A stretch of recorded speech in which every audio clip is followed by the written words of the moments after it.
The most interesting fact, as far as I'm concerned, about the last 24 hours in the fighting in Ukraine is that the Russian army now seems to be on the point of launching an attack on Pokrovsk itself, the town of Pokrovsk in Donbass, and Ukrainian resistance in defending this town appears to be crumbling and crumbling fast.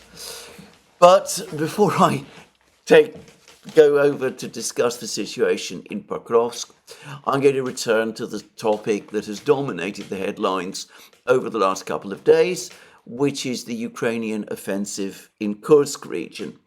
An offensive which, as far as I can see, continues to rattle around inside a relatively limited box. But anyway, let's talk about what exactly is going on in terms of this offensive. And I'm going to suggest again that the most interesting fact about this offensive, the most interesting fact that has emerged over the last 24 hours, is that the Russian authorities are now saying straightforwardly that the Ukrainian objective in this offensive was the capture of the Kursk nuclear power plant. Now, the Ukrainians have not said this. They sort of hinted that that might be the case. The Western media so far is avoiding all discussion of the topic. But as I've said many times, it makes no sense to conduct an offensive in Kursk region and capture a few small villages on the border. The only purpose in committing a force of 6 brigades to an offensive in this area is to try to break through and to capture the Kursk nuclear power plant. And that, I am sure, has been the Ukrainian objective all along. Anyway, we've now had statements to this effect from various Russian officials, and perhaps, as is so often the case, the most revealing statements have been provided to us by the Chechen commander, the Alaudinov, who's the commander of the Akhmat Special Forces Unit. He's published a long piece, I believe, on his Telegram channel, and he gives us some actually very interesting information about the Ukrainian plans and the way they've been carried out and what the Ukrainian objectives were and how many troops the Ukrainians have committed to this operation. And this is what he's written. We received very interesting materials, the whole account of the operation itself, what was being prepared, by what forces, what was planned. Well, what can I say to Zell, who is overdue, Zelensky, presumably, who is overdue? On the 11th of August, they should have taken the Kurchatov nuclear power plant. Today is the 14th. Your 11,600 or 11,900 men and the number of tanks that were involved did not fulfill the task. And you're sitting there with Syrskyi listening to that turkey. The task was not accomplished, but all the resources that you more or less still had on the move, you threw into the furnace from where they will not come out. Most of the equipment has already been destroyed from what was thrown in our direction.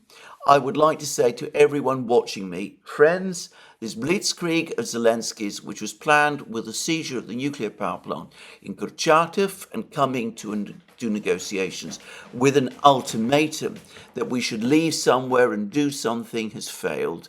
Next, we will systematically destroy every Ukrainian. He used a stronger word, by the way, which I'm not going to repeat, every Ukrainian who got into our territory. We have already got our teeth in, and we're unlikely to let the enemy go until anyway, he continues very much along those lines. Anyway, that's what Alaudinov is saying. And we've also had a official statement now from the Rosgvardia organization. This is the organization that is responsible for Russian internal security. It has professional contract troops under its command, including special forces units, though it is not a part of the Russian army, but some of its troops are trained up to that level. Anyway, they've issued a statement, or rather they've informed the TASS news agency that they are increasing security around the Kursk nuclear power plant, and they say this: Rosgvardia officers are working to maintain law and order. They have clamped down on arms trafficking in border areas. Additional measures have been taken to protect the Kursk nuclear power station. And they go on to say that they're countering enemy drones. Special anti-drone units are actively operating. Rosgvardia units conduct terrain reconnaissance, track enemy movements, identify hidden Ukrainian armed forces strongholds, correct artillery fire, and conduct remote mining of the Ukrainian armed forces position. Anyway, that's what the Rosgvardia organization is saying, and it's consistent with an awful lot that we got from that meeting in Moscow, in Novo-Ogaryovo, which I discussed yesterday. A lot of the meeting was devoted to developing fortified positions. At least the publicly released part of the meeting was devoted to discussing the expansion of fortified positions, and I am confident that most of these positions are located in the territory in the vicinity of the Kursk nuclear power plant. This is the area that is the priority for the Russians. I said this about 2 or 3 days after the operation began. The Russians are clearly taking steps to secure the power plant. Russian troops have been moving into this area. Their first priority will be to strengthen security in and around the nuclear power plant and in Kurchatov, and that, I am sure, is what they're doing. And gradually, as the situation around the Kursk nuclear power plant is stabilized or secured, they will then start to release more forces as more reinforcements arrive to take action against the Ukrainians in other places. Now, over the last 24 hours, we have had a cascade of reports from the Ukrainian side claiming all kinds of things. General Syrskyi has come forward and claimed that I think the Ukrainians now control 74 settlements. Now, previously, a couple of days ago, there was reports that the Ukrainians controlled 28 settlements, at least that was said yesterday. 28 settlements was not the claim that General Syrskyi made at the time. It was, in fact, information provided to the meeting in Moscow by the area governor, the Russian governor of Kursk region, who is Alexei Smirnov. He says 28 settlements. Syrskyi does what the Ukrainians regularly do. He took that figure and doubled it. Just as a couple of days ago, he took the same figure, or at least yesterday, he took the same figure that Smirnov gave. He took the figure that Smirnov gave for the total area under, well, where the Ukrainian troops are present.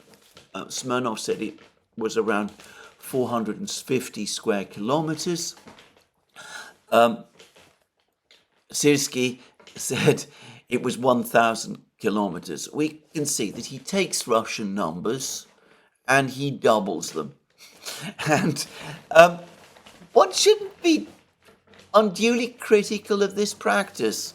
It's partly, or this conflict is partly an information war, and the Ukrainians, as I've said many times, are much more skilled about this, or conducting information war, than the Russians are. So Alexander Kharchenko, for example, who is a Russian military commander, he is the head of what used to be the Vostok battalion, which is part of the Donetsk militia, but which is now absorbed in the Russian armed forces. He runs a very interesting blog.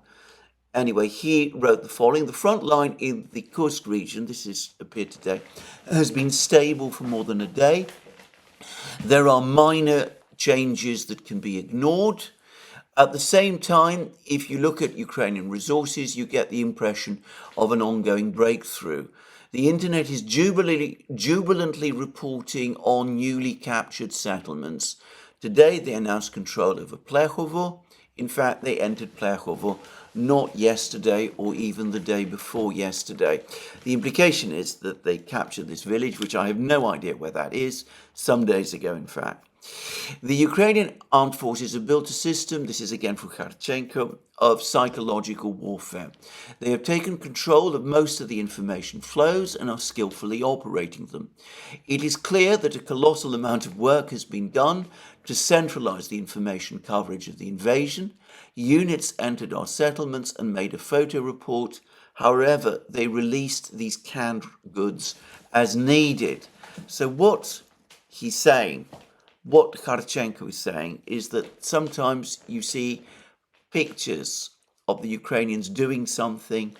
It gives the impression that it's happening contemporaneously with the release of the film, but in fact, it might have happened several days earlier, and it's not necessarily an indicator of progress. It's just an example of how the Ukrainians are managing the information flow. And he goes on to say, Kharchenko goes on to say, this is done in order to maintain euphoria in their own society and intimidate the Russian one. As a result, we get two dimensions. The first is the real situation on the front, and the second is the media picture. Due to the centralization and planning of information flows, even in the event of a retreat on the front line, a huge number of blanks will be thrown into the information space. We will declare control, and it means the Ukrainians will declare control over the inhabitants, and in response they give us their unpublished videos, which will confuse internet analysts. And this will be done in order to sow panic and kill faith in the Russian army. Such is the reality now. A brutal psychological war is underway.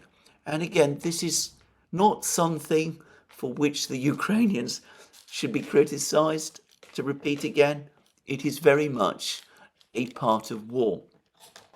And that does make it very difficult sometimes to get an accurate picture of exactly what is going on, especially as the Russians, to say it straightforwardly, are never up to date with the information situation. The Russian Defense Ministry and the various Russian security agencies never seem to feel the need to correct distorted information, or what they might claim is distorted information that the Ukrainians churn out, and that can also create further confusion. Which is, by the way, just to repeat again, I want to make this very clear, I'm not suggesting that every film, every picture, everything that the Ukrainians release is necessarily the product of information provided a couple of days before. It might be contemporaneous. It's just that, according to Kharchenko, things are not always quite what they seem. Anyway, in terms of information, the person who has been providing the most of it over the course of today is again Alaudinov. Now, he provided this interesting account of the Ukrainian operation. He said that the Ukrainians expected to be in full control of the Kursk nuclear power plant by the 11th of August. He says that this is based on information that has now fallen into Russian hands. He implies, by the way, that this was documents, that there has been documented information that has been received. We received very interesting materials, the whole account of the operation itself. He gives a number for the total number of Ukrainian troops engaged in the operation. He says it's between 11,600 and 11,900 men, which, by the way, tallies reasonably closely with the absolute upper figure given by Scott of Calibrated a few days ago, which was 15,000. And anyway, Alaudinov says that the objective was to capture the Kursk nuclear power station. By the 11th of August, that the Ukrainians have suffered very severe losses, that most of their armored vehicles have been destroyed, and he specifically speaks about tanks, and that the number of tanks have been depleted. And I've mentioned in recent programs that the fact that the Russians are reporting fewer Ukrainian tanks as being destroyed looks consistent with the fact that there are now just fewer of them. Just saying. And he's now also said something about the situation in Suja. Now, I'm going to come to this right away because there is now a film circulating. In fact, the Ukrainians have been releasing lots of films, but there is a film circulating in which Ukrainian soldiers are seen taking down a Russian flag from a building in Suja. There's a Ukrainian journalist who's speaking there. It could be. This looks to me likely that this has happened today, but then I'm not absolutely sure because bear in mind what Kharchenko has been saying. The nature of the building, which looks like a very nondescript administrative building, again, is not clear to me, nor is the location. But there are lots of reports circulating today that the Ukrainians are in full control of Suja, something, by the way, that the Ukrainians have claimed to have control over. They've claimed several times that they've been in control of Suja for several days, several occasions previously over the course of this offensive. And, well, previously that has turned out to be wrong.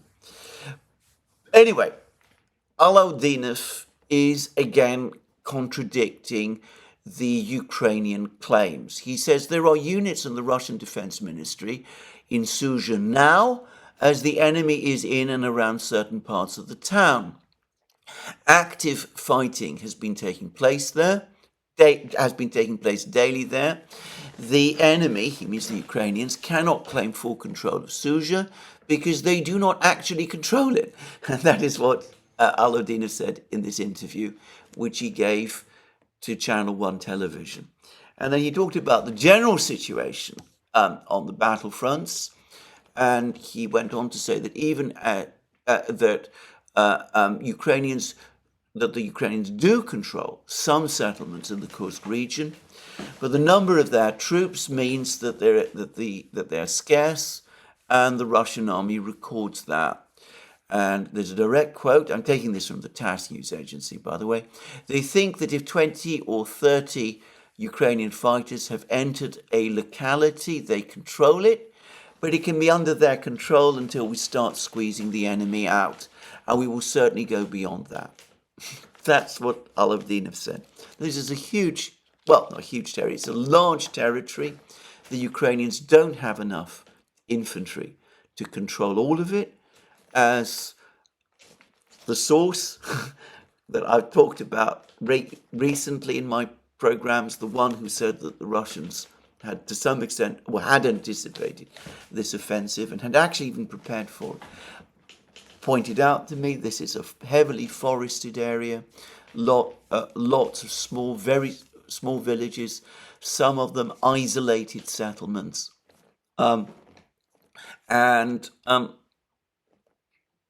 The Ukrainians can move around, occupy some of these settlements, but it doesn't mean that they are in full control of the territory. And by the way, it is also clear that there are still no well-established front lines, that the Russians haven't yet deployed enough troops to the area to create a continuous front line. As I said, the priority has been to stabilize, to secure the area around the Kursk nuclear power plant, but not, as I said, to establish front lines to fully contain the Ukrainian advance.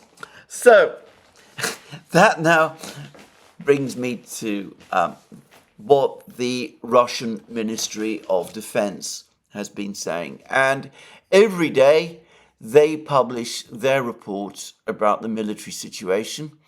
And they've done so again. And they have given a fairly interesting report today, which I'm now going to read. The armed forces of the Russian Federation continue to repel Ukrainian attempt to invade the territory of the Russian Federation. Active action of the Group of Forces North, Army aviation, drones and artillery strikes prevented enemy mobile armoured groups from getting into the depth of Russian territory near Skrilevka, Levshinka, Semyonovka, Alexeyevskoye and Kamishnoye. Now, I'm going to say straight away, I cannot find any of these places on the map. I happen to know that Alexeyevskoye, which is the same place where the Ukrainians tried to push up to send a reconnaissance group, that was discussed yesterday by the Russian Defense Ministry yesterday, is apparently a farmstead. It's a farm that is located in the area in the northward direction. It's a place which some people are saying is the northern edge of the Ukrainian positions pushing towards the village of Lugov. But the Russians are not saying here that the Ukrainians controlled the territory. They're saying instead that the Ukrainians have sent reconnaissance groups there, which the Russians have destroyed. And then we get to perhaps the more interesting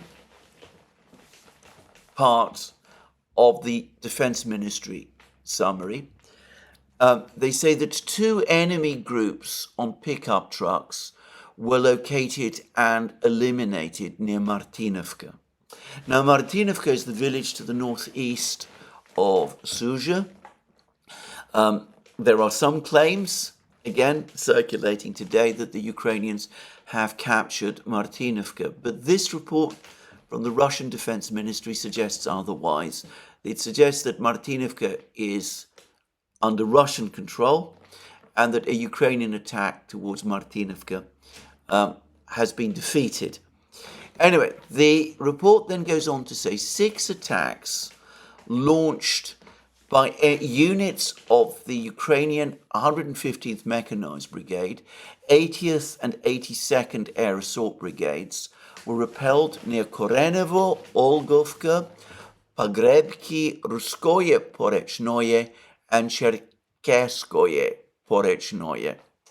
Now, Korenovo, Olgovka, and Pogrebki are located to the northeast of Sudzha. There's some different distance from Sudzha. The Ukrainians have made repeated attempts to capture Korenovo.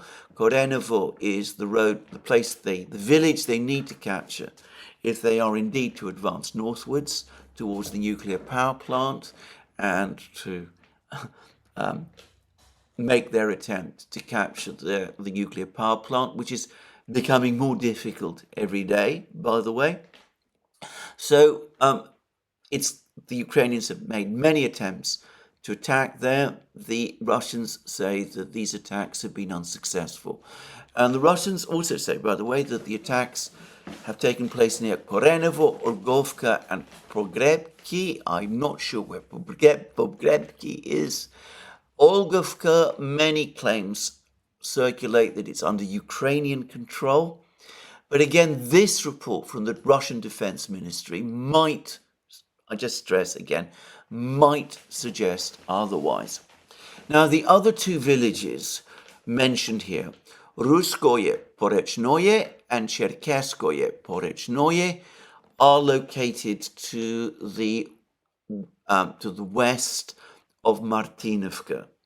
So what, to me, and then I'm not being, this is just my own attempts to read the situation, it looks as if the Ukrainians tried to advance from Kazachnaya Loknaya, which they do apparently control, that they pushed northwards and then attempted to swerve to attack, to turn east, but that their attack was stopped at these two villages, Ruskoye Porechnoye and Cherkaskoye Porechnoye, which are located fairly close to each other, just to the northwest of Martinovka. That suggests to me that Ruskoye Porechnoye and Cherkaskoye Porechnoye are both under Russian control. And incidentally, directly after the Russians published their report, they also have shown a film of Ukrainian troops from the 80th and 82nd Air Assault Brigades being taken prisoner by the Russians precisely in this area. So the area close to Ruskoye Porechnoye and Cherkaskoye Porechnoye, and Malaya Loknia, which is also located to the northwest of these two villages. And they also say the village of Martinovka as well. So it gives the impression, the Russians are giving the impression of a number of Ukrainian attacks in this area, apparently intended to cut the R200 road from Kursk to Sudzha, and perhaps to capture Martinovka. And the Russians are implying that this operation was unsuccessful. Now, this is, of course, all taken from the Russian Defense Ministry report. It's flatly contradicted by Ukrainian claims. I'm not sure. I can't say definitely who is telling the truth. There's an awful lot of lying going on by someone about the events on the battlefronts, on the Kursk battlefront.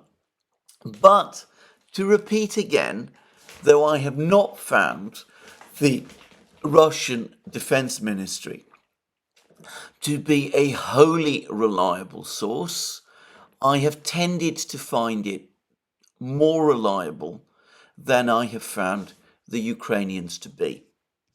Anyway, the article then, the report from the Russian Defense Ministry then goes on to say that the Russians' losses were inflicted on located manpower and hardware clusters of the Ukrainian 22nd, 61st, as 22nd and 61st Mechanized Brigades, 92nd Assault Brigade, and 1st Presidential Operational Brigade near Loknaya, Kremanoye, Oleshnya, Sverdlikovo, and Darino. And I'm not going to pretend that I know exactly where all of these places are, except that Darino and Sverdlikovo are located very close to the border, as by the way is Oleshnya. They're just across the border. Oleshnya is south of Sudzha, close, literally on the border with Ukraine. Sverdlikovo and Darino are located, again, very close to the border, to the west of Sudzha. So that seems to be where the bulk of the Ukrainian army, the heavier infantry, the 22nd, 61st, 92nd, and 1st Presidential Brigades are located. Now, there are reports that two Ukrainian brigades, the two spearhead brigades, the paratroopers of the 80th Air Assault Brigade and of the 82nd Air Assault Brigade, have taken such heavy losses in this fighting that the Ukrainians are having to pull these two brigades out of the fighting in Kursk.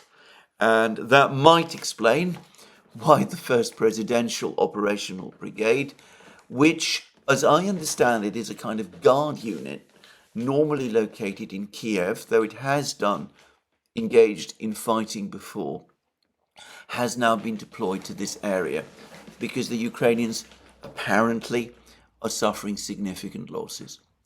And then the Defense Ministry goes on to say that aviation strikes have been delivered at Ukrainian reserves near Yunakovka, Sadki, Miropolye, Krapovshina, Mogritsa, and Krovnoye, which are all located, by the way, in Sumy region. And then they give a list of Ukrainian losses over the last 24 hours.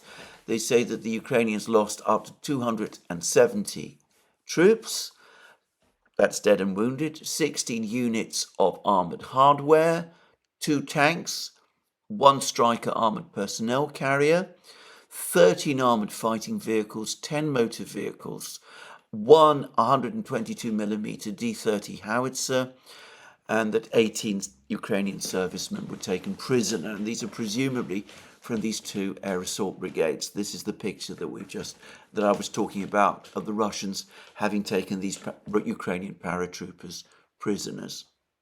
Now note that the losses are lower than what we saw yesterday, though consistent with the overall level of Ukrainian losses in this operation. And notice also that the armoured vehicle losses are declining. And this is consistent with what Alaudinov is saying and what the source I discussed yesterday is also saying, that the Russians have been specifically targeting the armoured units, the Ukrainian armoured units, and that they've been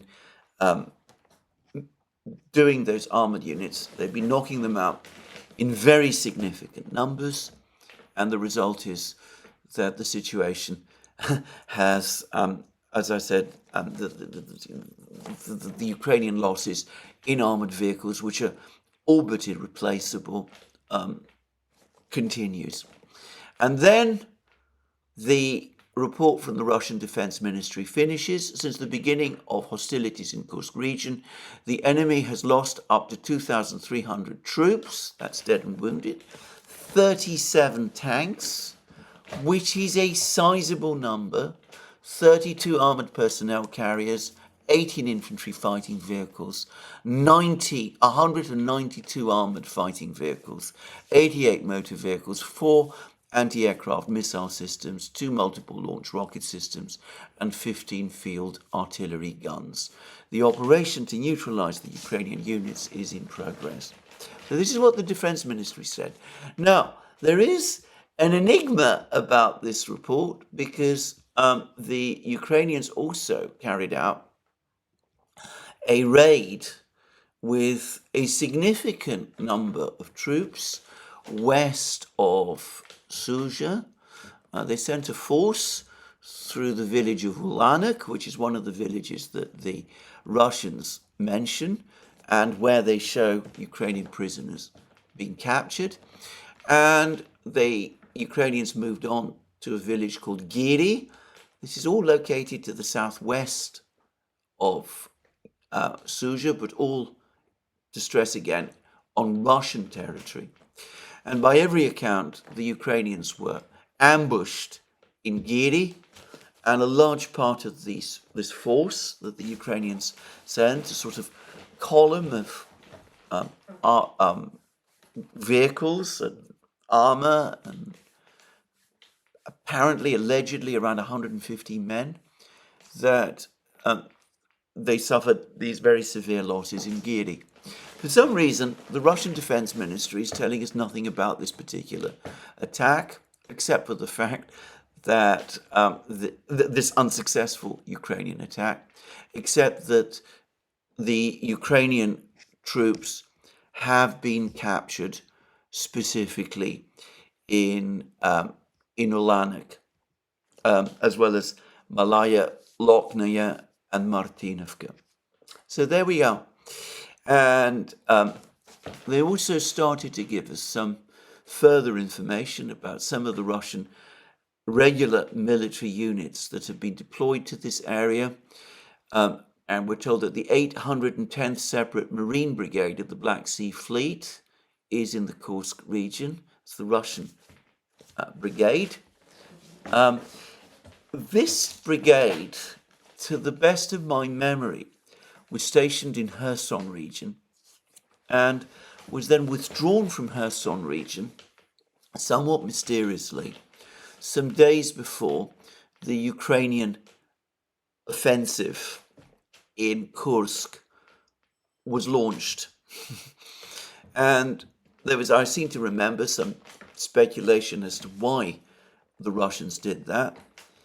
Well, that might be another indicator that the Russians had some prior warning that the Ukrainians were going to launch an attack in Kursk region, and that this is why they deployed this very tough brigade of Russian Marines to the Kursk area. So far as I am aware, apart from some tank units of Group of Forces North, this is the only regular army formation which is engaging the Ukrainians in actual encounter battles in the Sudzha area. All of the rest of the fighting is being done by men from the Wagner organization or former Wagner organization, the Chechen forces commanded by General Alaudinov, various militia units, the Rosgvardia organization, and others. There are plenty of pictures of Russian armored forces gathering in Kursk, but it's clear to me, as I said, that their priority at the moment is to secure the area around Kurchatov and Lvov and the area around the nuclear power plant where the major fortifications are being built. Now, that now brings me to the next question, which is, again, this perennial topic of whether the Russians were aware that the Ukrainians were going to conduct this operation in Kursk region in advance, whether they'd received a tip-off and laid out a trap for the Ukrainians, or whether instead they were taken by surprise and they're trying to pull forces together from deep inside Russia and wherever to try to stabilize the situation in Kursk region. And I've been thinking deeply about this, and I wonder whether a possible explanation is that there has been, as there sometimes is, a difference in policy and decision in Moscow. This is that the Russians did get a tip-off some weeks ago that the Ukrainians were planning some kind of operation in Kursk region, and that the Ukrainians might launch an attack on the Kursk nuclear power plant. And that the Russians then responded to that by getting the Russian Defense Minister, Andrei Belousov, to telephone Lloyd Austin, the US Defense Secretary, asking the US whether the US had any part in this. And Lloyd Austin supposedly assured Belousov that the Americans didn't. And apparently the Americans then told the Ukrainians, under no circumstances try anything like this, if this is indeed your plan. I'm speculating. We know this telephone conversation took place.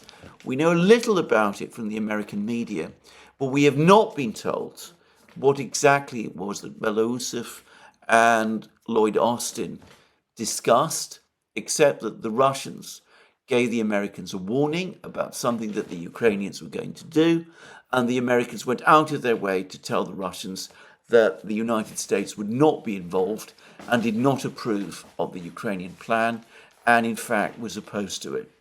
And I've speculated, and it seems to me plausible, that an attack on the nuclear power station in Kursk was part of the plan, that was the thing that the Russians found out about.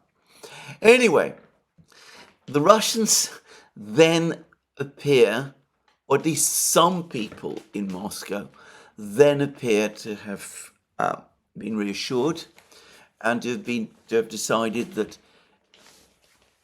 after this exchange between Belousov and Lloyd Austin, and almost certainly following further assurances that they received from various third parties, and most probably countries like China and India, with which the Ukrainians were also in contact at this time, the Russians, or at least the political leadership in Moscow, decided that this attack that the Ukrainians clearly had been planning had now been definitely called off. But someone in the military and security services didn't take these assurances seriously, and from about 2 weeks ago started to take precautions, started to move troops, special forces troops, from the Chechens, the Wagner forces, regular Russian special forces troops, perhaps this Marine brigade, to the area of Kursk.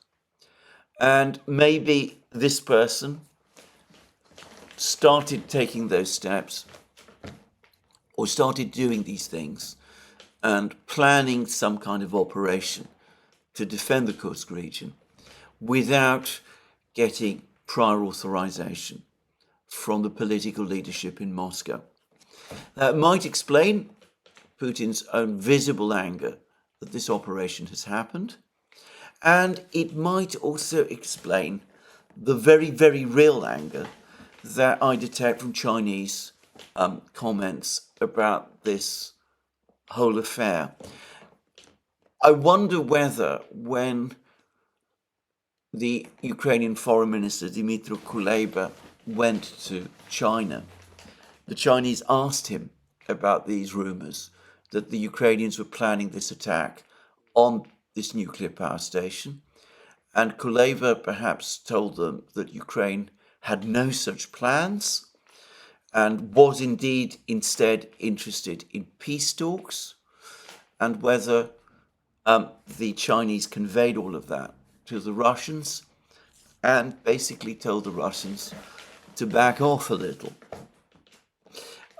I think the Russians, by this point in the conflict, probably would not be very reassured by any assurances given by the United States, but they might be much more strongly swayed by reassurances given to them by countries that they regard as allies. And that might explain a little of what has happened. Having said that, let me stress, these are all guesses on my part. I don't know the full story. I suspect that the actual story is very complicated, and we will eventually find out a lot more about it. But anyway, one way or the other, things have played out as they have. The Ukrainians have failed to capture the nuclear power plant. I think it is becoming extremely unlikely now that they will do so. I don't think that they have enough forces in the area. And if Russian claims about their losses are anywhere close to being true, which, by the way, I suspect they are, if it is correct that the two airborne brigades are being withdrawn, then almost certainly they are, then Ukraine is paying a very, very heavy price for this operation. In fact, there was a comment about this on one of the Ukrainian Telegram channels. I think it was Legitimi, which said, is the genius of this operation that Ukraine is arranging the destruction of its own reserves. And that might indeed be what is happening. There are reports, by the way, also from Ukrainian sources, that General Syrskyi is now coming out and is saying unofficially and through various channels that he was opposed to this operation. He thought that it was a mistake, which reminds me very much of the kind of things that General Zaluzhny used to do, that the blame, in other words, has been fastened on on Zelensky. Syrskyi is fastening the blame on Zelensky for everything that goes wrong, just as General Zaluzhny in the past used to do. Anyway, this is all I'm going to say today about the operation, the Kursk offensive. Possibly the Ukrainians have now occupied Sudzha, though Alaudinov tells us that they have not, and he seems to me, or has been up to now, from what I can see, a reliable informant. If the Ukrainians have not occupied the whole of Sudzha, and by the way, I've just checked, Wikipedia says that Sudzha has a population of just 5,000 people. So again, to reiterate, this is a small place, somewhere between a town and a village, actually. If the Ukrainians have occupied Sudzha, it is not an important or decisive event on this battlefront. But if they have not occupied Sudzha, then it seems that over the last 24 hours, they have made no progress at all. And if the Russian military report is to be believed, the Russians indeed control various important villages close to Sudzha itself, like Malaya Loknaya, Cherkasskoye and Ruskaye, Porechnoye, Martinovka, and elsewhere, probably Olgovka, Korenevo, Snagast. There seems to be no serious doubt that the Russians are indeed now in control of Snagast. This area that is under Ukrainian control, or at least where the Ukrainians have a presence, is actually becoming increasingly contained, and though there are still no clear front lines, though the Ukrainians are still able to send men and machines on flying raids in all kinds of directions, it seems that gradually the front lines are hardening, and as I said, the Russians are consolidating their defences around the Kurchatov and the nuclear power plant, and the Ukrainians are taking very heavy losses, and the armoured units, the armour is being destroyed. Now, I have taken a huge amount of time discussing this operation because I have to. The media is talking about nothing else. You would think, reading the reports from the battlefronts that appear in the Western media, that the main battle is taking place in Kursk region, when it emphatically is not. One of the most telling facts that shows this is that even as Group of Forces North is busy bringing the situation, containing the situation in the area of Kursk, the Group of Forces North continues its advances in the area, in Kharkiv area, in the area around Volchansk. And, well, they've now given another account of the fighting. I'm going to just set out what it is. They say this, and they do cover in their latest Telegram report what took place, the main fighting that took place on the 13th of August. They say the fiercest fighting is taking place in the direction of Korenovo, where the Ukrainians tried 5 times to make a breakthrough, but were destroyed by a Group of Forces North. Attacks were also repelled in the area of Martinovka and Ruskoye Porechnoye. And I've already discussed this, and we can see that this is consistent with what the Russian Defense Ministry says. They say that a Polish mercenary was captured during the fighting. But then they also go on to say, situation in other parts of the state border is tense. The artillery group of forces north and border guards are inflicting damage on the enemy. Up to 30 militants, they mean Ukrainian soldiers, were killed during an attempted breakthrough near the Kolotilovka checkpoint.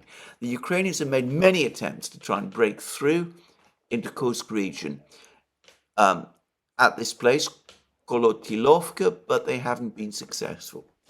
Then we come to the more interesting, well, at least the more distinctive parts of the report by Group of Forces North. On the Volchansk direction, fighting continues in Volchansk in the area of the multi-story buildings, which the assault groups of Group of Forces North cleared one entrance of a multi-story building. Soldiers of the 57th brigade of the Ukrainian army were taken prisoner.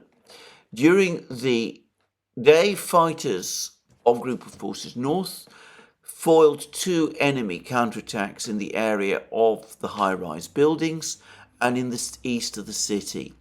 Up to 13 Ukrainian soldiers were killed. So they're suggesting that the Russians are continuing to advance within the area of the high-rise buildings in Volchansk. The pressure to capture Volchansk remains unremitting. Instead of Group of Forces North redeploying troops from Kharkiv region to Kursk region, they are continuing their offensive in Kursk region.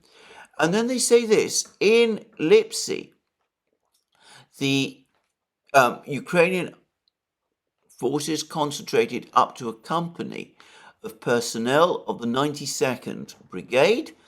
This is the same force, some of whose troops, according to the Russian Defense Ministry, are located in Kursk region, north of the village of Lipsy. Air and artillery strikes significantly reduced the enemy's strength in these areas. And in fact, we have a large amount of material which shows a Russian advance towards Lipsy. 2 armoured columns of the army, of the Russian army, of Group of Forces North, converging towards Lipsy itself. This is a village just north of Kharkiv. Instead of the Russians redeploying forces from Group of Forces North to Kursk, they are intensifying their attacks in the Kharkiv area.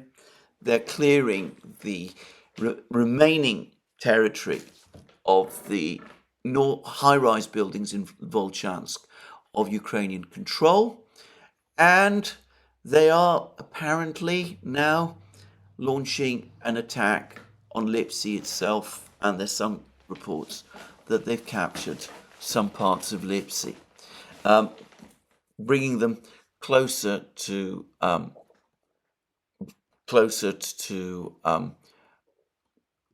Kharkiv itself, the city of Kharkiv itself. And then they finish, this is Group of Forces North, as I said, a very interesting entity, because, as I said, it has a kind of mind of its own, unlike other Russian units. They then give a sort of overall view of the fighting. They say actions of the Ukrainians in Kursk region resemble the tactics used by the Germans in the summer of 1941. In other words, Operation Barbarossa, the German invasion of Russia on the 22nd of June 1941. The main task of the German army was to cut in and break as far as possible into the depths without engaging in combat, then entrench and fight. In this way, the enemy, Ukrainians, tried to break through to Lvov and the Kursk nuclear power plant, but is repulsed by fighters, a group of forces north, loses equipment and personnel. Even staged clips from the Ukrainian information agencies with city signs look out of hand. They're referring to a fake picture of a Ukrainian soldier appearing to stand next to the entry picture showing the entry into Lvov, which is clearly, as I said, which is clearly identified as a fake. And then the report finishes: the victory will be ours. Make alliances with, and then they quote Bismarck, which is the most remarkable thing for the Russians to do. But anyway, they say the Russian army to do: make alliances with anyone, start any kind of war, but never touch the Russians. So anyway, that's what we get from Group of Forces North. Now, behind the screen of many of the headlines and articles, one can see drilling down lots of doubt and uncertainty in the West about this whole operation. New York Times says that the Americans, who clearly know exactly what the Ukrainians are up to, are still trying to figure out what exactly it is that the Ukrainians are doing. But I suspect that the worries that are deepening, because even as the Ukrainians suffer heavy losses in Kursk region and seem unable to break through and capture anything more than the odd village at the moment, the Russians are making very real progress. And the biggest, most dramatic news has indeed come from the area close to Pokrovsk. And suffice to say that the Russians now appear to be around 7 kilometers from Pokrovsk, at least from Mirnograd. There are reports that they have now captured some more of the villages in this area, in the area near Pokrovsk. And it also seems that Ukrainian resistance in the area near Pokrovsk is crumbling. And defense circles, that euphemism for the Russian General Staff, have provided some information to TASS about the situation on the battlefronts. And they say that the enemy is not putting up any special resistance in the Pokrovsk direction. It is quietly leaving its positions in Grodovka and its outskirts and is retreating in the area of Novogrodovka. The pace of advance by Russian troops denies the Ukrainian army the opportunity to build fully fledged defenses. So that suggests that Grodovka is about to fall.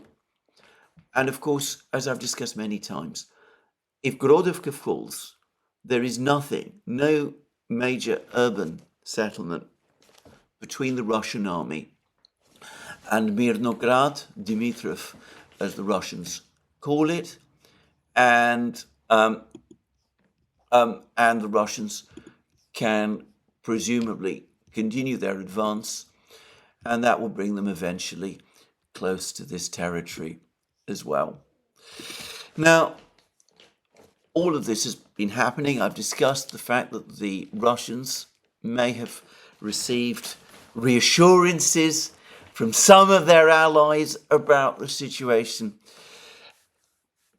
that might have all happened in the context of the Ukrainians trying to tell these third parties, the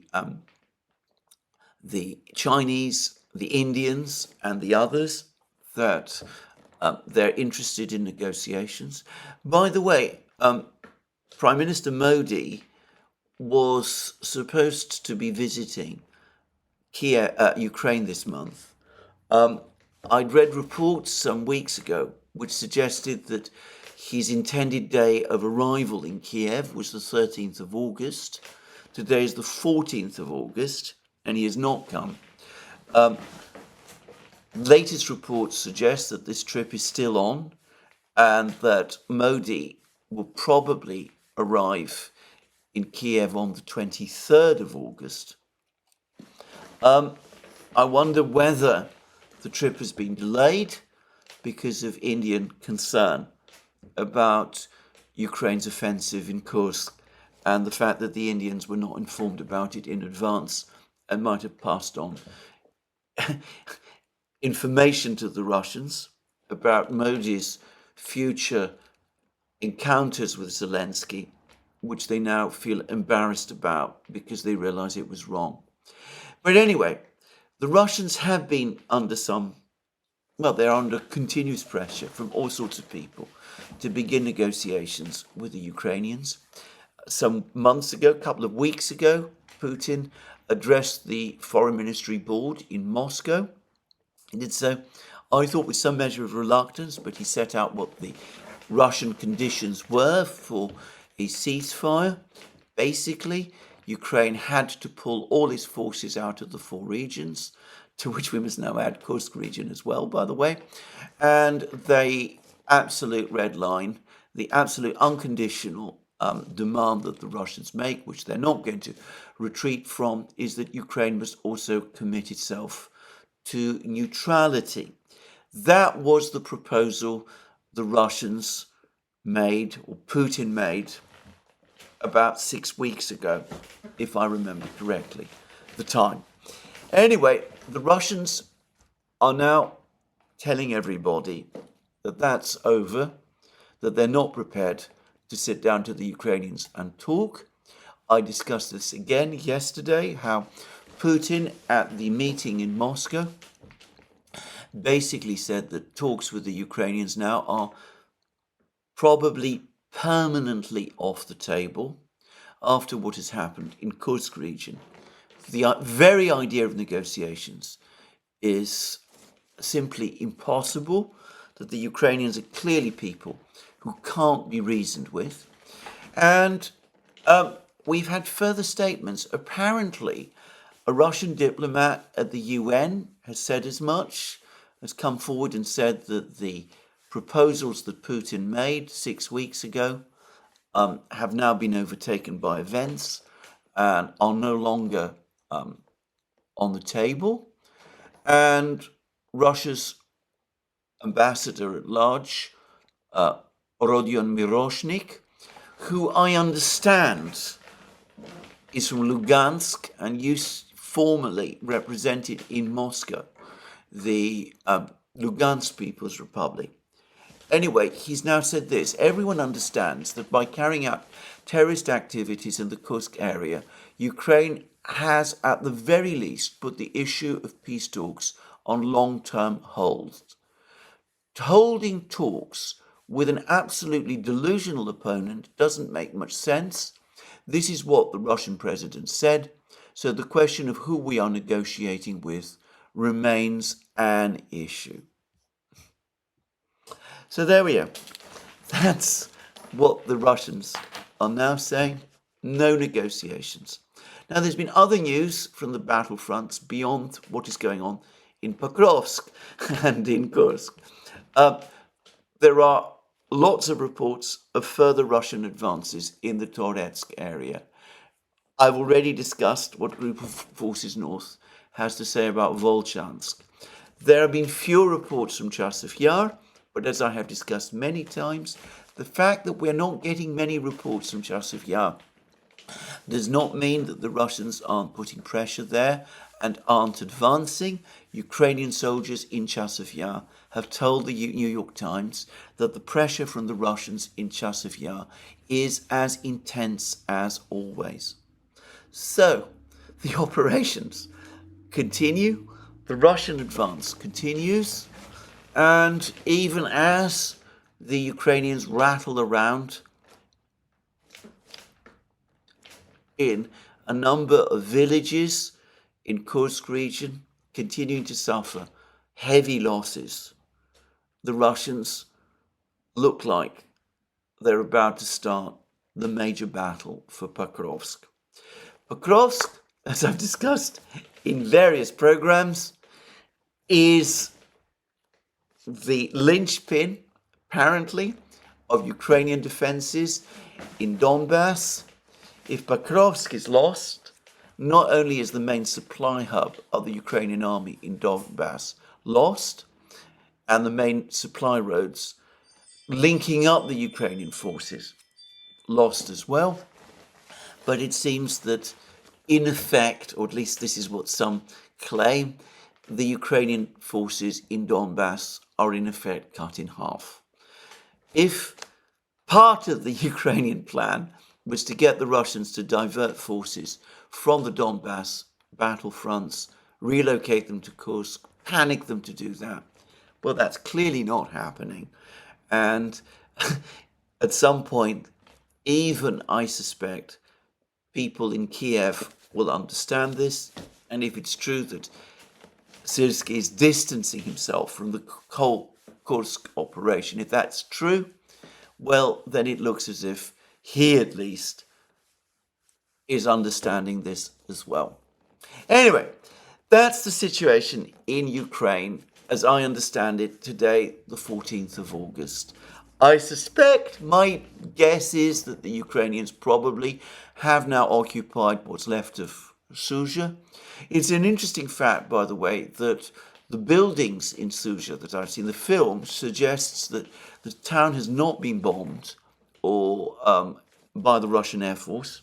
So the Russians do not seem to be bombing the Ukrainians in Sudzha itself. And one wonders why.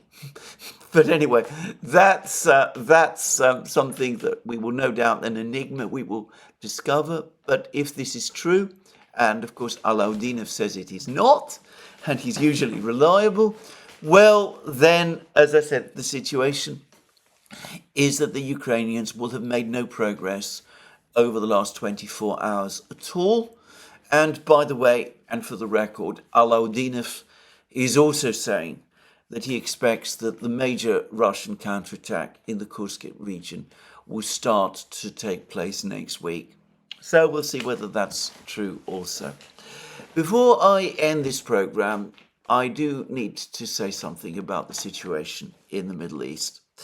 Now, I've said several times that there is no evidence, I've seen no evidence at all, that the Iranians are moderating their position in any way following the death of Ismail Haniyeh, that they've given no sign that they're preparing to pull their punches. On the contrary, they appear to be working towards a major attack on Israel at a time of their choosing. But this is clearly being worked on and will probably take place at some point within the next few weeks. Now, yesterday we got reports that a number of Western leaders, including the new British Prime Minister Keir Starmer and apparently Macron, I believe it was Macron, telephoned and spoke to the new Iranian President Pezeshkian. Now, some of you may remember that a couple of days ago, I spent a huge amount of time discussing certain articles in the Daily Telegraph, which had attracted a lot of attention, which appeared to suggest that there was some enormous argument going on within the top Iranian leadership between President Pezeshkian and other members of the Iranian leadership, including the Islamic Revolutionary Guard Corps, with President Pezeshkian taking a more moderate line.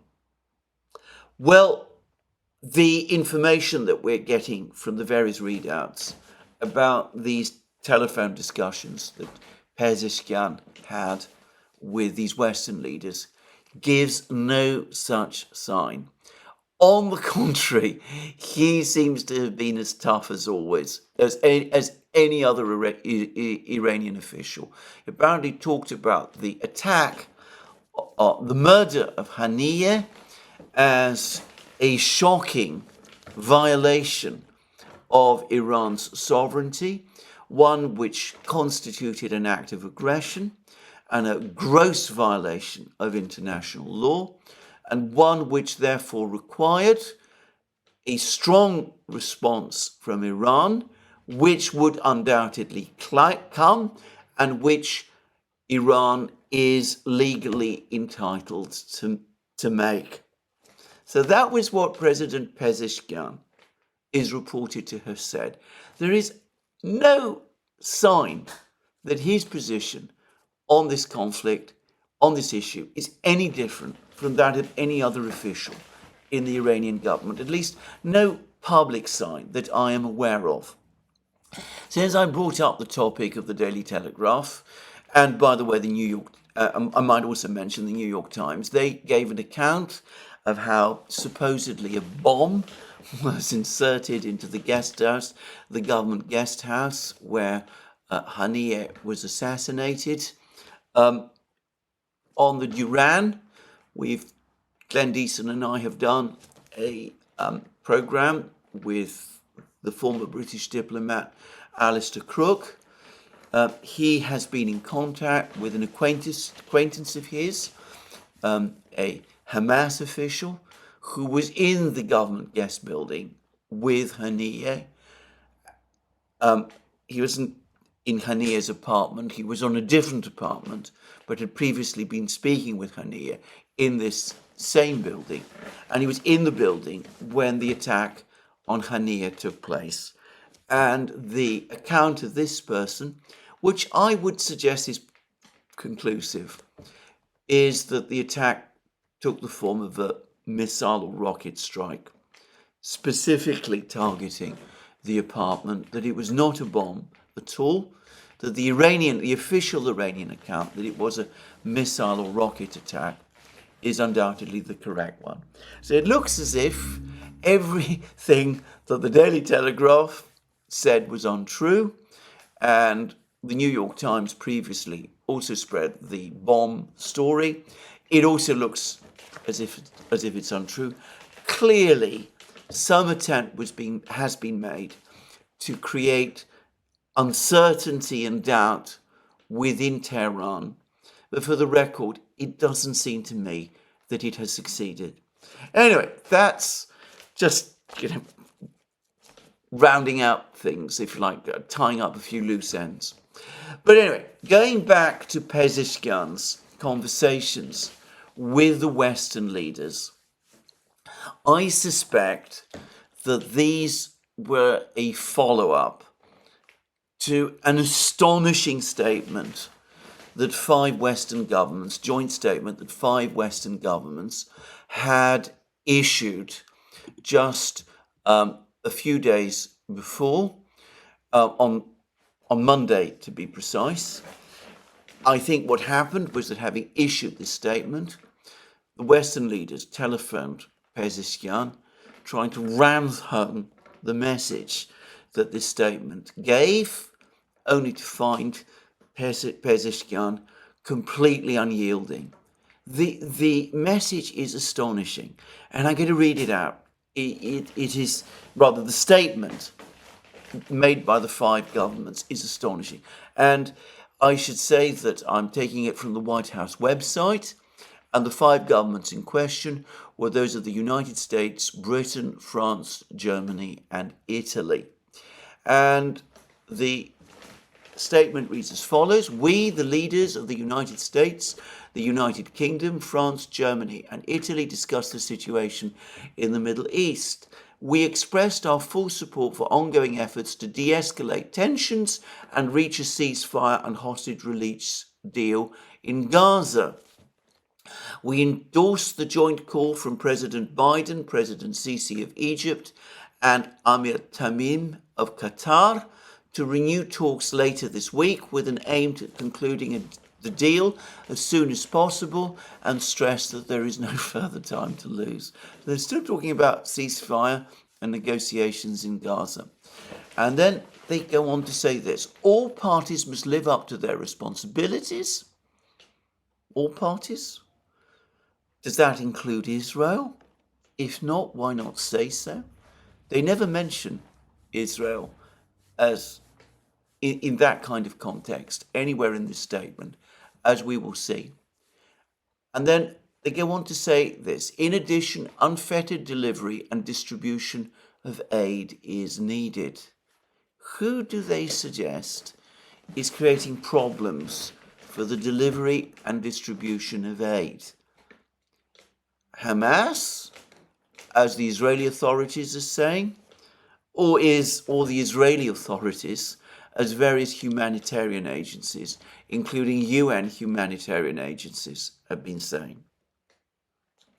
And then they go on to say this: we expressed our support for the defense of Israel against Iranian aggression and against attacks by Iranian-backed terrorist groups.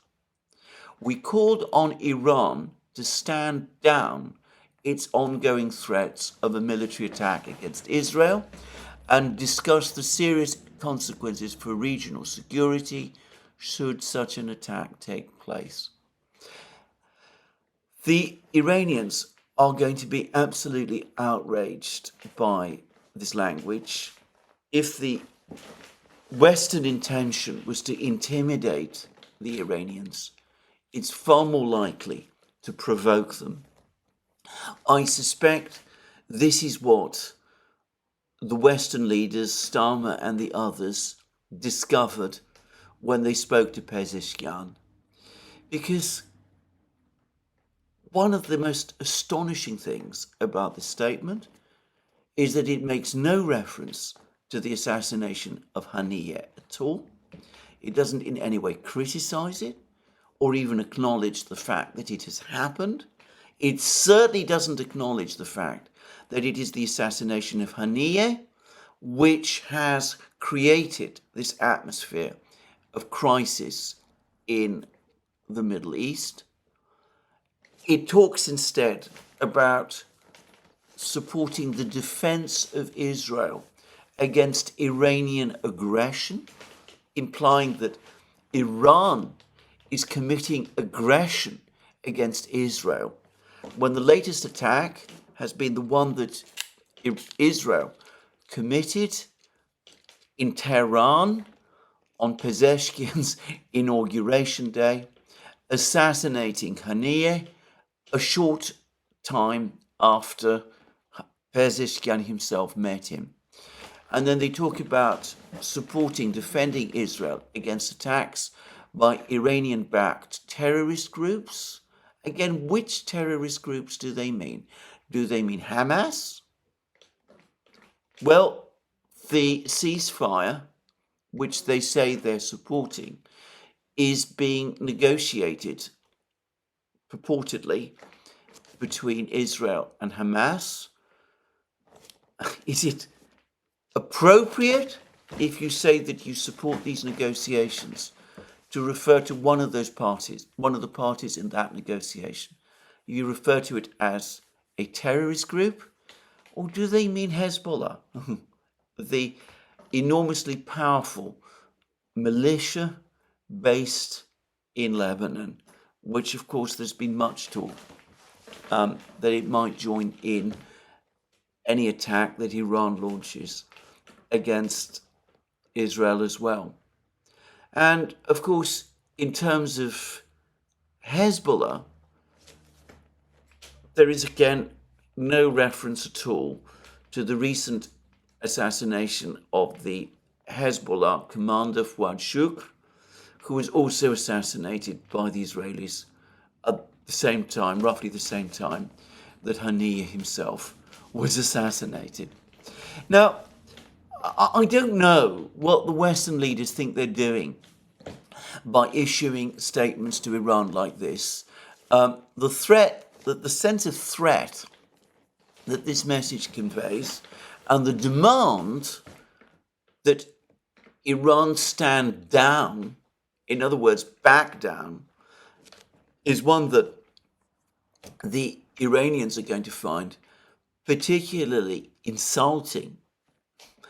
But in summary, it seems to me that if there were some kind of argument going on between hardliners and moderates in Tehran, of which, by the way, to reiterate again, I have seen no sign, then a statement like this is going to make the hardliners' case for them and is going to induce them to harden their position. Just saying. Anyway, there we are. This statement, far from reducing the prospect of an all-out war in the Middle East, in my opinion, makes it much more likely. The Iranians, when they read a statement like this, and in light of the kind of calls that they had from Western leaders, must feel that the West is trying to put them into a corner and is trying to force them into a humiliating climb down, which I think that the Iranians feel they cannot afford to allow. So, very much has happened in 2022 with the conflict in Ukraine. Western actions, it seems to me, instead of diffusing the situation and causing a genuine de-escalation, are on the contrary looking likely to trigger another war.